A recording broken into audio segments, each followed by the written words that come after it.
I just had to let you know you're. She a happy baby, she a happy baby. Waalaikumsalam warahmatullahi wabarakatuh. Ibu izin bertanya terkait siswa yang banyak menggunakan AI untuk belajar dan mengerjakan tugas. Nah, menurut Ibu itu, apakah sekolah itu sudah siap menghadapi perkembangan AI ini gitu yang dipakai oleh siswa, atau justru mereka yang pakai AI ini udah tertinggal jauh gitu, Bu? Gitu, Bu. Menurut Ibu seperti apa? Ya, baik. Karena seiring dengan perkembangan zaman, kemudian target dari pendidikan pada masa ini kini juga dan memang perkembangan teknologi ya, memang menuntut manusia untuk bisa memanfaatkan AI. Nah, salah satu AI yang ada di dalam dunia pendidikan itu memang dipakai sekarang ini, dan anak-anak di tingkat dasar pun sudah akan diperkenalkan tahun dengan kurikulum yang terbaru ini terkait dengan coding AI. Nah, tinggal kita guru-guru, calon guru-guru ataupun dosen untuk bagaimana memanfaatkan AI ini bukan sebagai yang titik paling pokok untuk dipakai, tetapi adalah sebagai media yang digunakan untuk lebih efisiensi, lebih simpel dan lain sebagainya.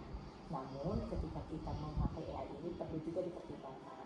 Ya, AI ini dipakai apakah memang semuanya tertumpu oleh mahasiswa mengambilnya dari AI, ataukah itu sebagai sarana penunjang saja. Yang diinginkan adalah bagaimana kita sebagai manusianya adalah sebagai pengendali dari AI itu, untuk merangkum misalkan, untuk mengefisiensi waktu, kemudian untuk mengefektifkan cara bahasa, tetapi dari segi pikirannya sendiri harus dari manusia. Contoh misalkan ketika seorang mahasiswa membuat skripsi, boleh mereka ketika meminta outline yang untuk skripsinya itu seperti apa, boleh tuh. Tetapi ketika dari hasil outline itu, maka daya pikirnya lah yang harus dia lebih utamakan. Silahkan dibantu oleh AI untuk bagaimana menarasikannya, tetapi dengan clue-clue dari kita bahwa tentang pembahasan A, saya pengennya dibahas tentang ini, buatkan rangkaian katanya. Itu boleh seperti itu, gitu. Itu seperti itu boleh. Tapi kalau misalkan kita langsung meminta instruksi kepada AI, apa pengertian ini dan lain sebagainya, terus bagaimana cara solusinya, bagaimana dampaknya, AI semua yang menjawab, gitu. Itu tidak seperti itu, tapi adalah hanya untuk menarasikan apa yang menjadi ide kita, tetapi dengan tata cara bahasa yang sudah memang berbasis teknologi. Itu. Jadi kalau menurut Ibu, pemakaian AI ini memang sudah waktunya diperlukan oleh setiap manusia, tetapi AI ini adalah sebagai alat bantu untuk lebih efisiensi dan juga lebih menata lebih baik lagi di dalam dunia pendidikan agar lebih maju. Tapi Bu, kalau dampaknya AI itu berpengaruh buat kita gimana Bu? Ya, kalau dampaknya memang ada plus ada minusnya tadi kata Ibu ya. Ketika plusnya, dampaknya kita lebih cepat dalam bekerja. Tapi minusnya ketika kita memang tertumpu langsung kepada AI, maka kita akan sulit untuk berpikir. Kita tidak punya ilmu, kosong ilmu di kita. Semuanya berbasis dari AI. Semuanya kita ini kan tumpahkan kepada HP dan lain sebagainya. Ketika HP itu tidak ada, ketika sarana ini tidak ada, kita tidak punya ide yang bagus gitu. Itu seperti itu. Iya. Jadi kita nggak berlatih dengan berpikir kritis. Kalau kita terlalu terpaku sama betul. Sebenarnya media yang digunakan AI ini adalah alat untuk kita berpikir kritis. Jadi ketika kita pengen ada clue-clue tadi kata Ibu, kita instruksikan ke AI, nanti itu adalah pikiran dari AI kan. Nanti kita kolaborasikan dengan pikiran kita di situ, padu-padankan. Dari situlah berpikir kritisnya. Kemudian kita juga bisa analisis apakah hasil kalimat dari AI ini memang sesuai dengan apa yang menjadi inspirasi kita. Maka kita tambah-tambah lagi kalau bisa. Jadi itu harus seperti itu. Jangan terpaku. Jadi ada plus minusnya, tapi di sisi lain tadi kata Neng ya, orang tidak mau berpikir, orang malas untuk mengerjakan sesuatu dan lain sebagainya. Maka kita tidak seperti itu. Jangan AI sebagai pengendali kita, tetapi kita sebagai pengendali AI dalam rangka kita melaksanakan tugas kita, baik sebagai mahasiswa, sebagai dosen dan juga sebagai guru misalnya seperti itu. Gitu ya. Boleh dilanjut Ibu? Ya, yang kedua, kan banyak tuh orang menilai pendidikan sekarang itu masih fokus pada nilai ujian ya Bu ya. Nah menurut Ibu apakah sistem yang sekarang seperti yang sekarang tuh kurikulum merdeka ya Bu ya, itu sudah benar-benar menyiapkan siswa untuk ke dunia selanjutnya, kuliah, kerja seperti itu? Menurut Ibu seperti apa? Ya. Sekarang ini kita lagi proses ke sana nih. Karena sekarang ada istilah dalam perguruan tinggi itu adalah kurikulum berdampak. Jadi yang kita harapkan, Ibu juga sudah mengatakan kepada seluruh dosen, ketika Anda memberikan UAS kepada mahasiswa, jangan hanya meminta mahasiswa itu paham, jangan hanya meminta mahasiswa itu dapat menyelesaikan pekerjaannya, tetapi ada dampak yang ketika mereka kerjakan itu untuk kehidupannya. Ya, kemudian mereka memahami apa yang mereka tuliskan itu untuk nanti implementasi nyata di lapangannya. Maka Ibu selalu minta kepada para dosen, ketika Anda memberikan UAS kepada para mahasiswa, silakan berikan UAS yang berdampak buat kehidupan mahasiswa itu sendiri atau buat kehidupan mereka nanti ke depan. Maka boleh secara tertulis juga dilakukan, karena itu juga salah satu indikator untuk mengetahui pemahaman mahasiswa itu sampai sejauh mana. Tetapi di sisi lain kita ingin implementasi nyatanya di lapangan bagaimana. Maka sering ada dosen-dosen yang mengerjakan kegiatannya di luar dan lain sebagainya karena ingin dampak gitu di situ gitu. Jadi kalau sekarang ini apakah kita sudah masuk ke ranah itu, kita mulai masuk ke ranah itu. Bahkan kurikulum yang sedang dikenalkan sekarang di tingkat perguruan tinggi yaitu kurikulum berdampak. Jadi jangan pernah hanya meminta mahasiswa paham, jangan pernah hanya meminta mahasiswa mampu menulis, jangan pernah hanya meminta mahasiswa mampu menyebutkan, tetapi apa dampak yang dia dapatkan di dalam pembelajarannya itu, dan apakah mahasiswa itu sudah siap ketika lulus dari sini, CPL-nya ya, capaian lulusannya dari sini, apakah memang sudah disiapkan untuk mahasiswa bisa hidup ke depan. Nah kalau di STK IPS masuk karena memang calon guru, maka para dosen itu harus menyiapkan calon-calon guru yang memang nanti akan disiapkan untuk mengajar ke depan. Tapi kita juga meminta kepada dosen, setiap manusia punya takdir masing-masing. Walaupun kita ingin menjadi guru, kadang yang namanya peluang, kemudian juga sarana dan lain sebagainya tidak merujuk kita untuk menjadi seorang guru. Maka berikan ilmu kepada mahasiswa. Ketika mereka tidak bisa menjadi guru, berikan ilmu lain yang bisa mereka untuk nanti hidup daripada kehidupan mereka nanti ke depan, seperti kehidupan berwirausaha, kehidupan bagaimana mereka memahami tentang lingkungan sekitarnya, kehidupan mereka juga memahami tentang dunianya, dunia di luar dan lain sebagainya. Maka Ibu sering menginginkan, sok silahkan KKN keluar, jangan hanya di sekitar Pandeglang. Sok silahkan KKN di Pandeglang juga, supaya apa? Supaya paham tentang dunia lingkungannya, apa yang harus dibenahi gitu. Itu sebenarnya ingin dampaknya. Sehingga dari paham-paham itu semua nanti kan para mahasiswa ini punya solusi. Karena keinginannya kita bukan mahasiswa itu apakah mahasiswa paham apa yang memang dipahamkan, tapi menginginkan apa sebenarnya yang ingin dilaksanakan oleh mahasiswa ke depan ketika mereka sudah paham, ketika mereka sudah mampu menghidupkan itu seperti itu. Ya, jadi mudah-mudahan kurikulum yang sekarang yang ini memang kurikulum berdampak ini mampu diimplementasikan nyata oleh para dosen untuk membimbing para mahasiswa itu bukan hanya sekedar paham, bukan hanya bisa menulis, tetapi juga dampak dalam kehidupannya. Tapi memang ada kekurangan kelebihannya nih. Ketika kita menginginkan ada mahasiswa ini berdampak dalam kehidupannya, ada kos biaya yang digunakan untuk kegiatan-kegiatan itu. Karena ketika dosen mengadakan kegiatan, ada biaya walaupun kecil. Nah itu sebenarnya Mas. Sedangkan pada saat ini adalah sifatnya adalah efisiensi. Kadang mungkin mahasiswa, ibu kami iuran lagi, ibu kami ada kegiatan ini lagi, tetap ongkosnya untuk makannya dan lain sebagainya. Tapi itulah sebuah proses yang ini memang ada dampak buat mahasiswanya gitu. Jadi ketika ada sesuatu tetap ada biaya yang tapi ibu menginginkan kepada para dosen, carilah biaya yang seefektif dan efisiensi mungkin dan tidak memberatkan kepada mahasiswa. Tetapi sasarannya tetap mengenal. Tapi pasti ada kadar lah. Ketika kita modalin besar mah mungkin kadarnya akan lebih besar lagi. Tapi kita inginkan bagaimana modal sekecil-kecilnya tetapi dampak yang sebesar-besarnya, seperti ilmu ekonomi lah. Keuntungan ditarik sebesar-besarnya, modal sekecil-kecilnya. Apakah bisa dosen kesana seperti itu gitu kan, untuk melatih mahasiswa agar seperti itu. Nah ketika menarik uang ke mahasiswa, apakah ada dampak juga itu, bagaimana keadaan mahasiswanya dan lain sebagainya, pemahaman tentang masalah KIP-nya, pemahaman tentang regulasinya dan lain sebagainya, apakah masih sudah paham ke sana, sehingga ketika mereka melakukan kegiatan itu tidak terpaksa tapi memang diniatkan untuk bekal buat mereka. Maka ketika mahasiswa mengikuti, Anda harus tahu tujuan dari kegiatan yang dosen tawarkan. Untuk apa sih sebenarnya? Kayak Bu Ajeng misalkan ya, ketika dia meminta Anda melakukan ini, untuk apa sih sebenarnya? Gitu kan. Itu untuk pembelajaran kita. Belajarnya tentang apa? Untuk apa sih tujuannya? Jadi harus tahu niatan dari tujuan tema-tema kegiatan itu harus ada dampak buat kita. Buat diri kita sendiri. Jangan pernah melaksanakan kegiatan tanpa kita tahu tujuan maknanya ke depan bagaimana. Rugi investasi kita. Sia-sia kita. Maka Ibu meminta kepada dosen, silakan Anda bernegosiasi dengan para mahasiswa melaksanakan kegiatan, sepakati kegiatan itu secara bersama, tapi apa indikator-indikator yang akan dituju untuk kegiatan itu agar memang berdampak buat mahasiswa. Semakin banyak dampak buat mahasiswa, semakin baguslah programnya. Semakin banyak kegiatannya diikuti oleh mahasiswa dan dosen, semakin bagus. Makanya perlu kegiatan kemahasiswaan itu ada kolaborasi antara dosen dengan mahasiswa. Semakin banyak kolaborasi dosen-dosen yang bukan hanya satu, semakin bagus. Semakin banyak kolaborasi mahasiswanya, semakin bagus. Jangan hanya PGSD saja, tapi juga dengan PCKR kolaborasi, dengan matematika kolaborasi, semua jurusan lakukan kolaborasi. Itu apa? Pengalaman buat kita. Selain pengalaman di dalam materi itu, kita juga punya pengalaman hal lain. Kenapa? Setelah kita punya kolaborasi, kita punya link ke yang lain. Sukses itu akibat dari kita punya link banyak.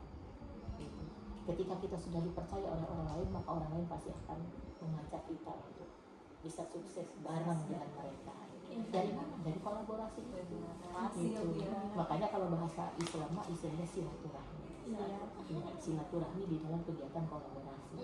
Untuk ujungnya silaturahmi itu untuk panjang umur, ya kan itu, untuk keberkahan. Sebenarnya untuk itu, untuk tujuan kita agar mempererat, kemudian ada peluang buat diri kita juga untuk bisa sukses. Bu Ajeng sih sampai bisa sesukses itu, saya bisa nggak sebagai mahasiswa? Nah, kalau kita sering berkomunikasi dengan Bu Ajeng, sering ngobrol dengan Bu Ajeng, sering ini bagaimana pengalamannya, itulah dampak yang diinginkan gitu, yang nanti untuk bekal gitu. Mencontohkan yang baik. Mencontohkan. Baik, boleh lanjut? Boleh. Menurut Ibu ya, kan sekarang itu putus sekolah itu banyak ya Bu ya. Ada yang nggak nerusin sekolah, ada yang putus sekolah itu gara-gara biaya gitu ya. Itu cara mengatasi si siswa itu agar dia itu melanjutkan sekolah. Ya, itu caranya itu gimana Bu?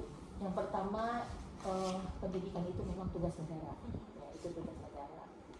Ada di dalam undang-undangnya bahwa negara punya kewajiban untuk memberikan pengetahuan pendidikan kepada masyarakatnya. Hidup dari mulai pendidikan primer, kebutuhan sekunder sampai bahkan tersir kalau bisa dipenuhi oleh negara, itu mandatum thayyibah warudun ghafur istilahnya, itu seperti itu kewajiban negara. Nah, negara sekarang baru sedikit ya, siswa sedikit, ini sedikit, belum maksimal lah. Tapi di sisi lain ada tugas yang kedua, yaitu adalah pendidikan itu adalah salah satunya yang harus dilakukan oleh dalam keluarga. Ya, pendidikan dalam keluarga. Maka orang tua, ibu dengan orang tua, mereka sebenarnya yang punya kewajiban untuk mendidik anak-anaknya. Itu punya kewajiban, sehingga semua orang tua itu perlu melihat lingkungan, perlu melihat masyarakatnya, perlu melihat dunia luar yang nanti anak-anaknya akan di situ berkolaborasi, bermain bareng dan lain sebagainya. Orang tua harus melihat ke sana. Apakah dunia yang diberikan suasananya sudah mendukung untuk pendidikan anak? Itu bagus. Apakah keagamaan untuk pendidikan anak sudah baguskah di situ? Orang tua harus punya kewajiban sampai ke sana. Nah, kadang orang tua juga kan perlu cari nafkah.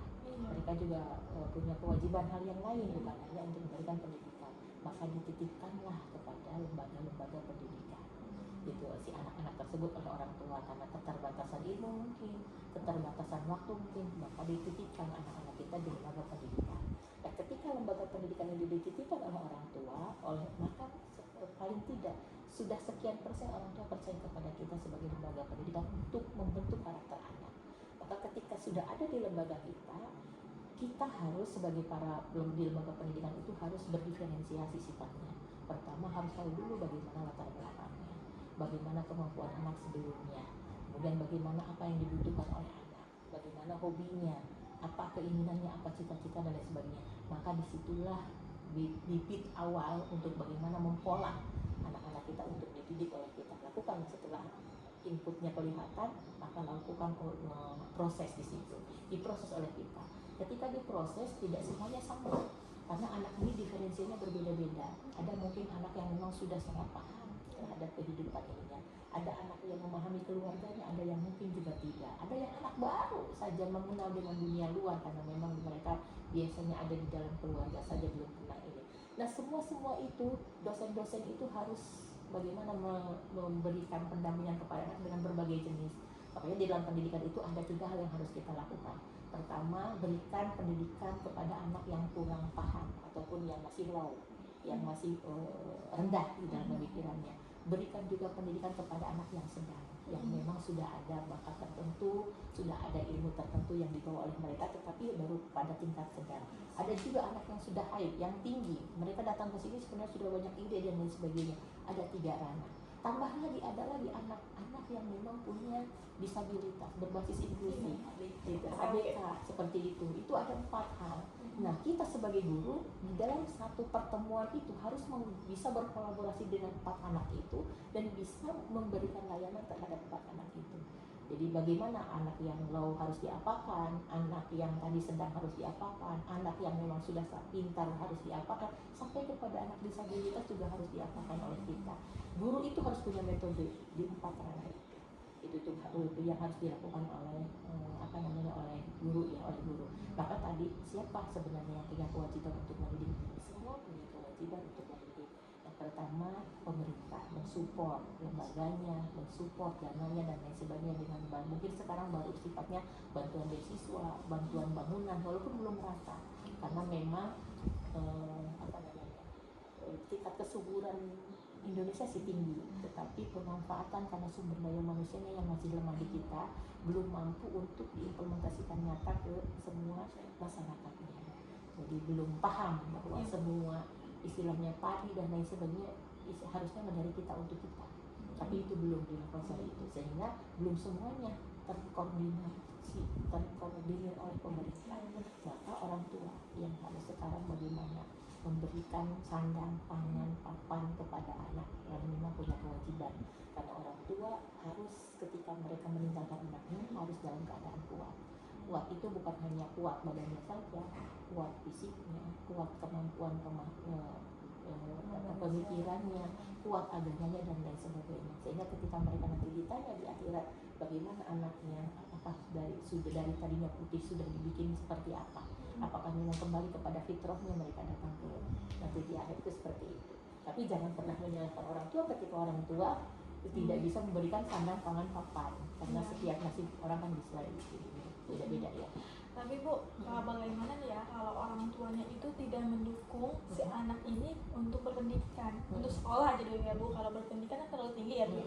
Sekolah aja, sekolah kayak kalau udah lulus sekolah SD udah gitu. Tapi kayak tidak ada dorongan dari orang tua untuk menyemangati si anak ini untuk bersekolah Bu. Soalnya kan dari lingkungan Rahman Ibu ya, di kampung gitu banyak yang nggak melanjutkan sekolah aja. Kalau pendidikan itu kan jarang ya Bu ya di kampung Rahma. Tapi itu dari dampak dari orang tuanya itu yang nggak pernah mendukung untuk sekolah gitu. Jadi dari si anaknya itu ya udah katanya ngapain sekolah katanya gitu ya. Jadi dari orang tuanya juga nggak ada dukungan, jadi dia juga malas gitu untuk bersekolah. Itu gimana Bu cara mengatasinya? Inilah tugas kita bersama. Yang namanya calon guru itu bukan hanya menyiapkan diri untuk menjadi seorang guru nanti, tetapi sekarang sekitar kita harus kita refleksi bersama apa sebenarnya yang terjadi di sekitar kita. Maka kita lah yang harus siap. Tapi memang tingkat pendidikan mempengaruhi ini. Kadang orang tua kan memang tidak berpendidikan, mereka lebih melihat kepada kebutuhan yang nyata. Jadi udahlah gitu, gak usah jauh sekolah ke atas, kita butuh uang, kita butuh ini, mau pakai baju harus dari mana dan lain sebagainya. Itu di satu sisi.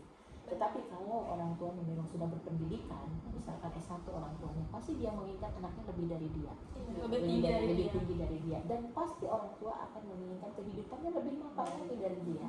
gitu. Akan sangat kecewa dan sedih ketika kita sudah berpendidikan tinggi, anak kita tidak nyampe misalkan pendidikan tinggi, karena kan tidak semua dalam keluarga itu akan sukses semua, karena ada ujiannya, ada saja cobaannya. Maka sekarang apa yang harus kita lakukan ketika ada masyarakat seperti itu? Kita masing-masing individu yang paham tentang itu siar pelan-pelan, baik kepada anaknya maupun kepada orang tua yang ada di masyarakat itu. Berikan, lakukan kegiatan penyuluhan, mungkin di pengajian, mungkin di dalam kegiatan remaja di sana, mungkin pada kegiatan event apa saja kita omongin. Jangan pernah lelah lah gitu, karena dengan investasi kita pendidikan, insya Allah nanti akan lebih maju lagi. Pasti memang kita akan lelah, karena memang orang tuanya tidak paham dengan itu. Lebih pahamnya, yang penting bisa makan, yang penting udah punya imam, memang tidak pendidikan, karena tidak seperti itu kan. Gitu. Pasti ekspektasi kita kalau kita berpendidikan sudah S1, kita akan ekspektasinya akan lain lagi. Saya akan bagaimana, dan kita juga pasti yakin akan mampu melakukan itu. Jadi sifat pesimis yang ada di masyarakat, tolong itu rubah oleh kita pelan-pelan agar mereka bisa optimis. Karena mau siapa nanti yang membangun masyarakat yang di sana tanpa dengan pendidikan? Karena salah satu investasi paling bagus untuk pembangunan masyarakat itu pendidikan. Tapi kalau masyarakatnya sudah sarjana semua, insya Allah nanti juga akan berbeda ya. Berbeda. Sebenarnya ada program sekarang ini pemerintah yang minta 1 desa 1 sarjana di tiap tahun. Namun pemerintah daerah kita belum bisa mensubsidi itu. Padahal paling tidak ya 1 desa 1 sarjana, ada berapa desa di Kabupaten Pandeglang biayai itu oleh pemerintah, misalkan daerah atau provinsi Banten, atau dari misalkan bantuan bahasa dan sebagainya. 1 desa 1 sarjana, rekomendasikan pada perguruan tinggi yang ada di sekitar pemerintah daerah itu sendiri, biar saling mutualisme, simbiosis mutualisme. Maka itu bisa dilakukan pengentasan kemiskinan. Nah, kalau di kabupaten lain kan sudah mulai ada guru-guru yang tidak linear di beasiswa kami, kita belum mampu pemerintahnya. Tapi paling tidak dengan cara siar kita mindset mereka untuk bisa bahwa pendidikan ini adalah salah satu investasi yang nanti akan merubah tatanan kehidupan masyarakat. Insya Allah pelan-pelan. Paling walaupun kita hanya 1 orang yang bisa kita pengaruhi, itu sudah sangat luar biasa. Apalagi 1 masyarakat yang bisa kita pengaruhi di komunitas kita. 1 orang saja kita punya kewajiban untuk menginspirasi mereka agar mau berpendidikan. Memang ada resiko berpendidikan itu. 1, yang namanya mencari ilmu itu harus sabar. Yang kedua memang mungkin ada biaya-biaya ya. Kemudian juga yang keempat kita harus ada doa. Itu karena doa, karena tidak iya kalau jalur langit istilahnya, walaupun kelihatan kita tidak mampu, tapi kalau dengan cara jalur langit istilahnya kita sholat dan insya Allah pun Allah itu. Allah melancarkan semuanya. Dan yang keempat harus optimis. Itu orang lain bisa, orang itu bisa. Tidak ada kata telat dalam pendidikan itu. Kemampuan orang itu berbeda-beda ya Bu ya. Berbeda-beda. Maka Neng ini sekarang sudah S1, cari calon suaminya yang memang paling tidak S1 lagi. Bahkan harusnya lebih untuk memacu diri kita untuk lebih lagi. Apakah mungkin Bu bisa? Bisa. Kalau memang mindset kita sudah melakukan ke sana, kita akan gaulnya mungkin dengan orang-orang S1 lagi, akan gaulnya dengan orang-orang S2 gitu akan. Soalnya kalau kita mau gabung sama orang yang maaf ya Bu ya, kalau nggak yang nggak sama yang kita seritme, itu nggak satu jalan. Lama juga ngerasakan itu. Soalnya teman-teman lama kan udah pada menikah, jadi Rama sendirian aja yang berpendidikan.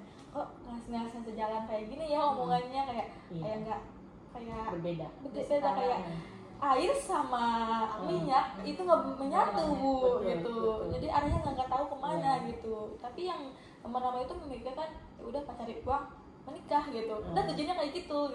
Nggak apa-apa, tetap bergaul saja dengan mereka, tapi ada fokus gaul yang harus kita lakukan untuk menginspirasi kita agar kita malah lebih baik lagi. Tetap begitu. Kemudian juga untuk memacu diri kita untuk strata sosial kita akan lebih lagi. Jadi jangan sampai saya udah S1, masa saya tidak bisa mendapatkan yang sudah S2. Gitu kan. Harus memacu diri kitanya gitu. Apalagi kita perempuan. Kitanya harus pintar-pintar kita. Strata sosial perempuan itu sebenarnya mudah gitu ya. Misalkan kita biasa-biasa saja S1, atau kan mudah-mudahan menjadi ibu lurah. Benar Bu. Sosial kan akan lebih dapat dosen kan jadi jaro ya nggak apa-apa. Jaro gitu dan lain sebagainya. Iya gitu. Bu. Strata sosial sebenarnya mudah untuk perempuan, tapi kita ambilnya itu dengan cara memang ada tahapan prosesnya.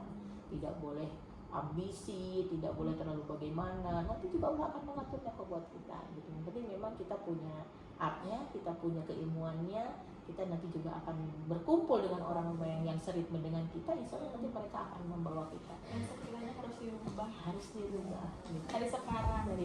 Sekarang Kita harus tentukan tujuan kita mau kemana mau arahnya. kemana Sekarang tuh. Iya. Jangan mikirin nih kan. jangan mikirin saya tidak punya uang, jangan mikirin bagaimana nanti, jangan mikirin begitu, saya punya nanti gitu. saya nanti bisa gitu. Saya mampu. Jangan begitu aja kita sudah ini ya, optimis gitu. Tapi kalau belum apa-apa sudah bagaimana, Tapi kan ada aja Bu yang kayak matangin semangat kita. pasti itu mah. Apalagi omongan tetangga yang mempatahkan. Pasti. Iya, kita udah Gitu. planning, tiba-tiba ada yang matangin, jadi kitanya terpengaruh. Pasti Iya. usia ini masih terpengaruh, tapi kalau sudah seusia ini sudah Kuat ya Bu ya. sudah istilahnya kita tidak bahkan kita harus mempengaruhi. Tapi ibu yang membuktikan segala Iya, itu, benar. karena pendidikan itu nggak seburuk yang dibayangkan orang-orang itu, tapi pendidikan juga bisa mempengaruhi kita ke jalan yang Lebih baik. Lebih baik. Buktinya ibu, gitu. Harus jelas. Apa buktinya? Ibu sukses. Sampai sini gitu. Iya, ibu masih sukses. Kesuksesan kan Masya Allah. tidak dilihat dari keadaan secara fisik, kesuksesan juga harus dilihat dari keadaan hal yang lain. Iya. Itu kalau untuk diri kita ya, ketika kita berpikir apakah saya sudah sukses, saya memang harus sukses, tapi apakah kesuksesan saya secara kadar fisik, secara kadar ini harus kita ukur juga. Oh, saya masih lemah di sini, saya masih lemah dalam segi keagamaan, saya masih lemah dalam segi ibadah dan sebagainya. Itu harus, karena Allah akan mengangkat derajat kita itu ya jika kita memang bisa membalansa itu semua. Jadi ya kalau masalah pengaruh teman mah wajar-wajar saja lah. Sesekali ada ngomong ini nangis wajar, itu manusiawi, nangis aja nggak apa-apa gitu. Kadang abang suka pakai gini, udah dengerin aja, masuk telinga kanan, keluar telinga kiri, gitu aja udah. Begitu aja. Dan kita yang menjalani ngapain Iya. gitu banyak. Berarti kita ada pada koridor yang tepat, yang sesuai, tidak keluar batas norma, tidak keluar batas hukum, agama, kan gitu, budaya. Udah kita jalan aja, nggak jadi masalah. Ya, dan nanti Allah akan membuktikan sendiri dari hasil kreativitas kita, Dari masa kerja keras kita. dan keras kita. Semua ada masanya. Ada Iya, masanya. ada masanya. Sekarang kita berusaha berdoa. Betul. Iya. Boleh dilanjut ya Ibu? Boleh ya. Menurut Ibu bagaimana cara mengurangi ketergantungan sama gadget gitu? Apalagi kan kita sebagai guru kan Hmm. gadget. Masih gitu? Iya. Oh, iya maksudnya bagaimana kita menurut Ibu kita sebagai calon guru nih itu membatasi siswa agar ke sekolah itu mereka nggak pakai HP gitu Bu. Soalnya kan Hana kemarin ngajar di SD 10 yang tugas dari kampus dan anak SD-nya itu rata-rata pada bawa HP gitu tuh. Kata gurunya boleh. Iya. Cuma kita sebagai yang baru datang gitu kayak ngeliat kok aneh banget gitu dibolehin bawa HP. Mereka kan jadi pas Hana ngajar di sana tuh nggak fokus, nggak ngedengerin, dan kita udah abis sampai kan kita mau jadi guru gitu tuh. Tapi baru terjun aja udah kayak aduh capek banget gitu tuh. Aduh suara saya serak gitu tuh. Nggak mau ngedengerin, paling yang ngedengerin tuh sebagian aja gitu. Dan di rumahnya pun pada main HP terus.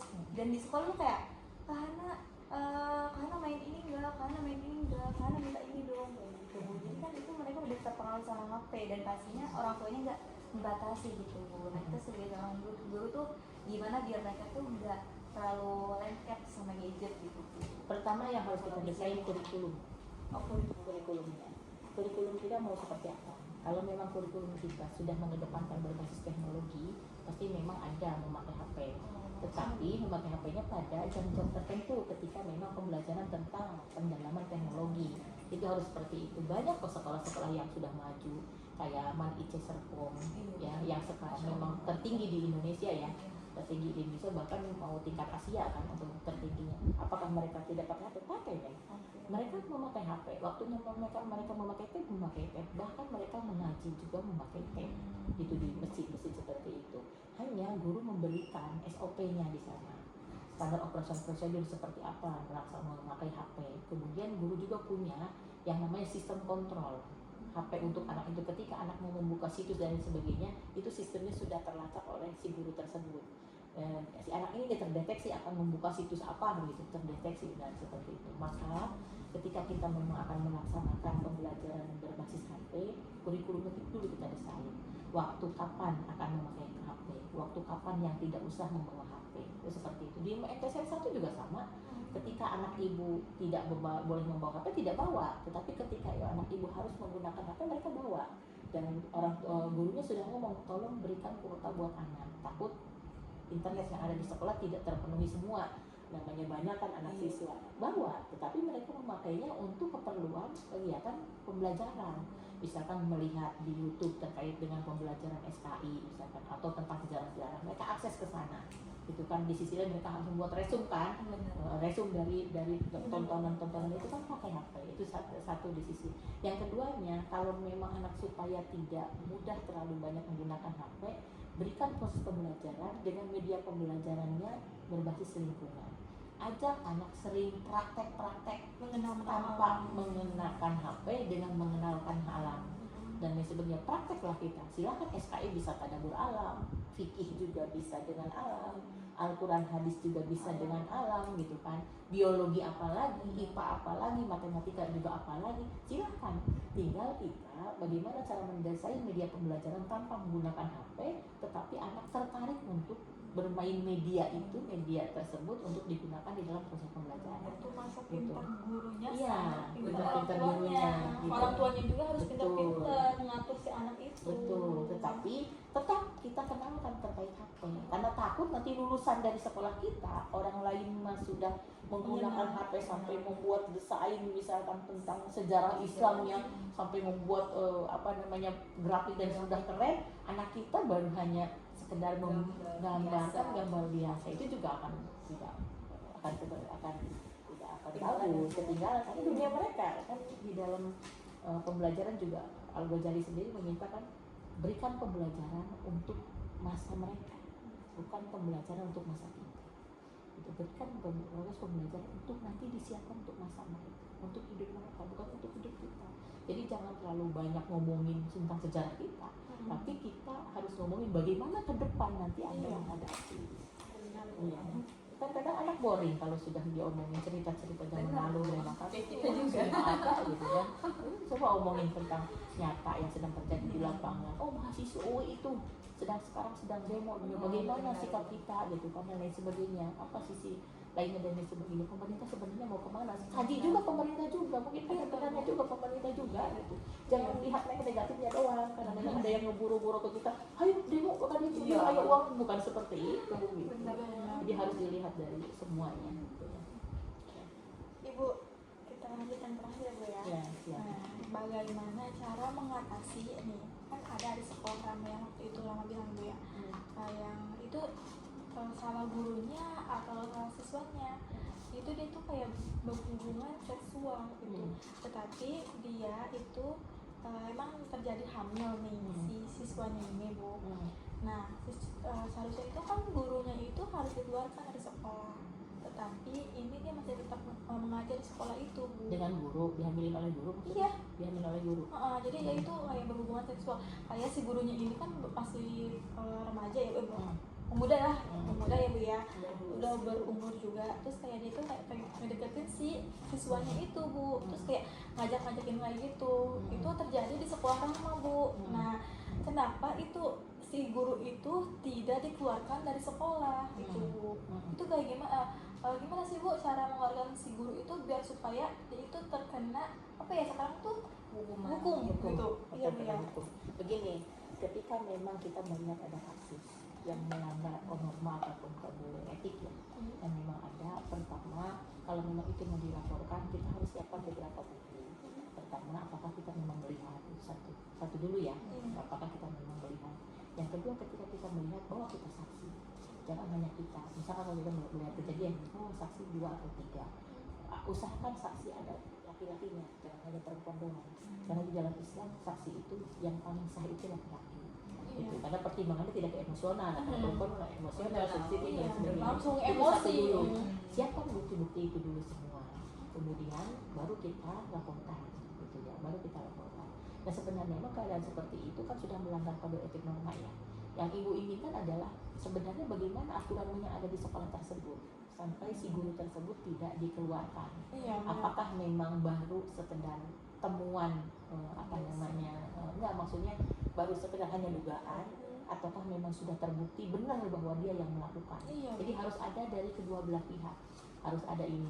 Itu harus diselesaikan sebenarnya. Dan kalau si gurunya tersebut kalau memang benar dia sudah melakukan, kemudian sampai siswanya hamil dan lain sebagainya, secara aturan mainnya guru tersebut tidak layak untuk menjadi seorang pengajar. Iya. Tidak layak, karena jika Anda tidak bisa menahan tidak bisa menahan ataupun melanggar norma etika yang ada di dalam sebuah sekolah, jangan pernah Anda ingin menjadi seorang guru. Anda tidak layak menjadi seorang guru. Karena dia mengotori si siswa itu. Mengotori si siswa itu. Yang kedua, di sekolah harus berbasis tidak boleh ada bullying, Iya. tidak boleh ada pelecehan seksual dan lain sebagainya. Sekolah harus lebih ketat. Lakukan SOP-nya. Apa jika ada terjadi pelanggaran dan lain sebagainya. Jika itu lemah, bisa terjadi ayeuna manu maling malah nuntut kan ya. Iya. Ya sekarang seperti itu. Maka caranya tadi saksi, kemudian cara hukum tata tertibnya di sana bagaimana, kemudian setelah dia melanggar aturan lainnya seperti apa sanksi yang harus dikeluarkan terberat selain dikeluarkan misalnya, ataukah memang perlu dihukum pidana dan lain sebagainya. Tinggal si perempuannya nih, apakah dia memang merasa dirugikan oleh si laki-laki. Hukum Indonesia kan begitu, kalau dia merasa dirugikan si perempuan, si pelapor ini yang harusnya yang melaporkan. Kalau kita kan pihak ketiga hanya sebagai saksi, si perempuan ini, si orang atau orang tuanya lah yang harus melaporkan. Ajak dia kalau memang dia merasa mungkin takut ataupun apa, kita tanya dia apakah karena takut dan lain sebagainya sehingga tidak mau melaporkan. Silakan ajak, yang mereka juga punya hak untuk berpendapat, punya hak untuk dilindungi dan lain sebagainya. Jangan sampai terjadi ya kayak pondok pesantren sampai menghamili berapa siswa dan lain sebagainya. Itu kan ternyata izin operasionalnya tidak ada dari Kementerian Agama. Tapi walau bagaimana ini sudah kecolongan kita. Banyak di pondok-pondok kayak begitu si siswa yang dihamilin, siswa yang dicabulin dan lain sebagainya, sehingga mencoreng citra pondok pesantren itu sendiri. Dasar mah lagi Islam lagi disorotkan gitu ya. Tambah sekarang banyak orang tua yang ketakutan untuk mengasramakan anaknya di pondok pesantren akibat dari itu. Mungkin ada juga yang memang terbukti seperti kemarin ya, ternyata mereka ini banyak juga kan di Serang juga terbukti kan seperti itu ya. Maka yang paling preventif pertama kita sebagai seorang guru, anak harus berani melaporkan ketika terjadi ada pelanggaran norma kepada dirinya. Dia harus berani. Ketika ada yang memang melecehkan dia harus berani ngomong. Walaupun itu kiai dan lain sebagainya, harus berani ngomong. Kalau diancam kayak gitu Iya, makanya harus harus didekatin. Harus didekatin si anak tersebut mau berbicara. Karena kalau tidak berbicara, ya mungkin kan tadi itu ya ada 2 yang 3 orang si anak perempuan, bahkan ada yang hamil berapa orang kan? Iya, karena itu diam, termasuk istrinya itu kan si istri gurunya itu kan dia tahu gitu, tapi dia takut dengan harismanya si guru tersebut, jadi diam saja melihat suaminya tidur dengan santri dan lain sebagainya. Itu kan nggak boleh. Maka kita ketika melihat itu tadi nih, jangan sampai berbalik ke kita ketika dituntut. Orang mau melindungi siswa ini kan, tapi kayak memaling segala macam kan ya, malah yang paling ngelaporin gitu. Maka caranya adalah kita bawa saksi, bawa bukti saksi, kemudian juga si yang korban ini ajak ngobrol untuk pendekatan. Dia mau nggak melaporkan, siap nggak untuk digugat, mempertahankan dirinya bahwa ini adalah sebagai sebuah pelecehan. Kalau tidak, orang gue har-har ini waktu cuma ya itu dihukum nanti lemah lagi. Gitu. Jangan sampai kita niat yang memang baik, niat untuk tegas terhadap hukum yang memang melanggar kode etik, tapi akhirnya kita yang muncul istilahnya gitu. Ibu itu gimana sih cara mengatasi? Sekarang tuh banyak banget yang berhubungan seksual kayak gitu, yang kayak sekolah gitu ya Bu ya, sekolah, terus kayak apa sih mahasiswa juga banyak ya Bu yang hubungan kayak gitu. Itu gimana Bu? Kontrol dari masing-masing dosennya, kontrol dari masing-masing gurunya. Tiap kegiatan tolong ada tim di sana yang mengawasi, jangan sampai tidak diawasi.